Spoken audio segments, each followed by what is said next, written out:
more for this to join us in unpacking these developments is political analyst Cherrel Africa. Cherrel, good evening. Thank you so much for your time. Really do appreciate it.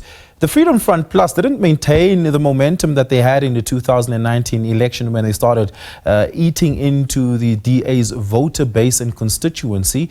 The DA seems to have clawed back some of that voting constituencies and bases back into their numbers. Of course, just from a percentage perspective, the DA is doing better, not necessarily on a gross tally of the nominal number of votes.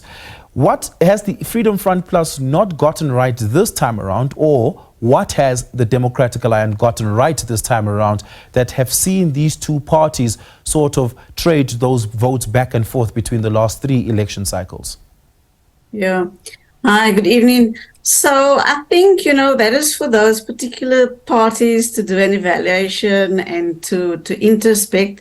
One factor might be kind of a hardening of attitudes, which would see people move into particular parties. But, we'd have to really do some empirical research to find out about people switching between particular parties. Yeah. To this, in the Western Cape was one of those sort of case study moments in this elections. Many thought that the DA would lose voter share support in the Western Cape, but they're sitting on just over 55%, which is comparable to what they got in the 2019 election. The Palestine issue being a sore thumb in the Western Cape that led to many believing that the Democratic Alliance would not do so well. What has contributed to the DA being able to maintain their Western Cape voter share? Yeah. So look, as you mentioned, in the run-up to 2019, we also saw pre-election surveys which showed movement away from the Democratic Alliance. And there was also by-elections where smaller parties won votes away from the DA in the Western Cape. But then when it came to it in 2019, the DA maintained its majority. The same has happened now in 2024.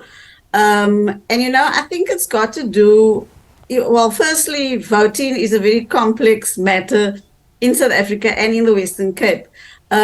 So one scenario is that you could have voters who are really frustrated with the DA, and we saw that in the debates, etc. But at the same time, they're also perhaps more frustrated with the ANC, right? And so that leaves them with a choice of vote for a smaller party or abstain. And ultimately, they then went with the DA. So it seems that, there's no perfect alignment between what the voter wants and the choices on offer. And they weighed up all these things. There's many different factors influencing the voters' decision-making process. And ultimately, they then return the DA to a majority in the Western Cape. Yeah.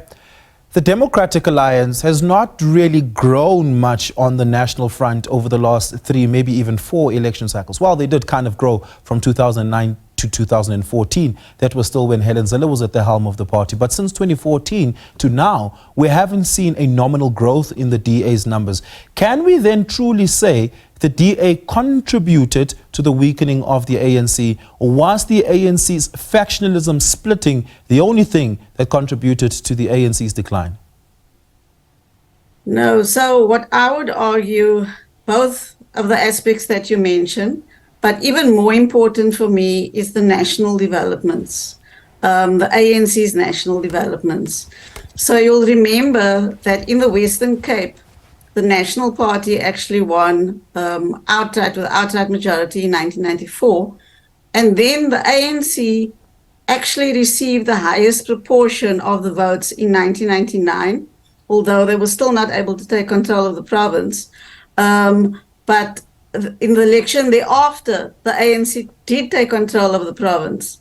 But then what happened was a series of national developments around, it was around former President Jacob Zuma, the recall of former President Thabo Mbeki, the formation of the Congress of the People.